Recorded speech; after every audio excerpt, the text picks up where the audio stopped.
Over the past 30 years, various research groups have stimulated the spinal cord electrically to restore walking after paraplegia.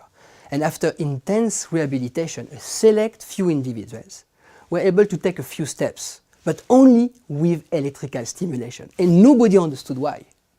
My team took the time to understand the science behind it, which allowed us to stimulate the spinal cord as the brain would do naturally. And the result was completely unexpected. After several months of training with electrical stimulation, our 3 participants were able to activate their previously paralyzed muscles without electrical stimulation.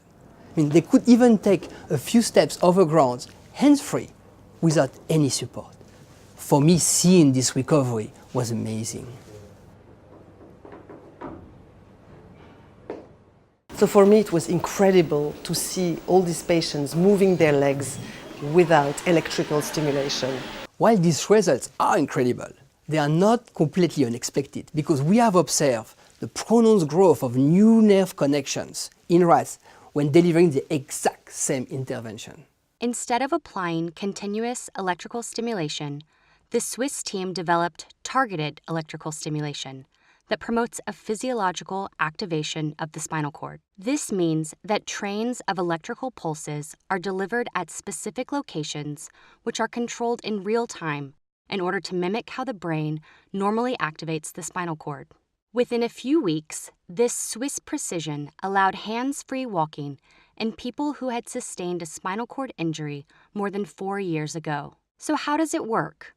An electrode array connected to a pulse generator is surgically implanted over the region of the spinal cord that controls leg muscles.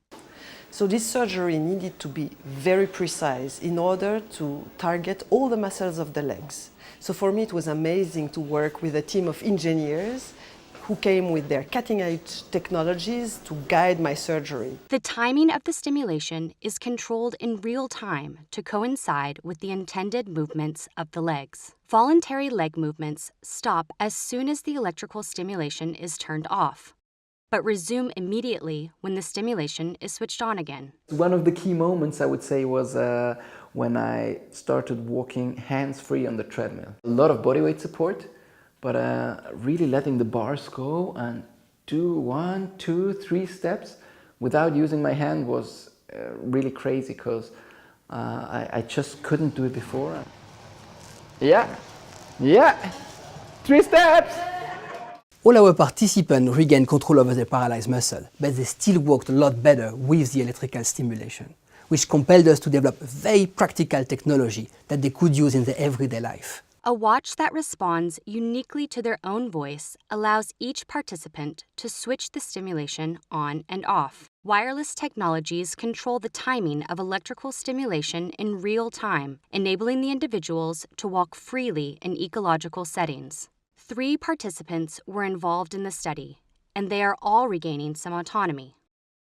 But this is just the beginning. The next step is to start earlier, just after the injury, when the potential of recovery is much larger. We obtained an important proof of principle in 3 individuals, but the challenge for us is to make this a treatment for everyone in the future.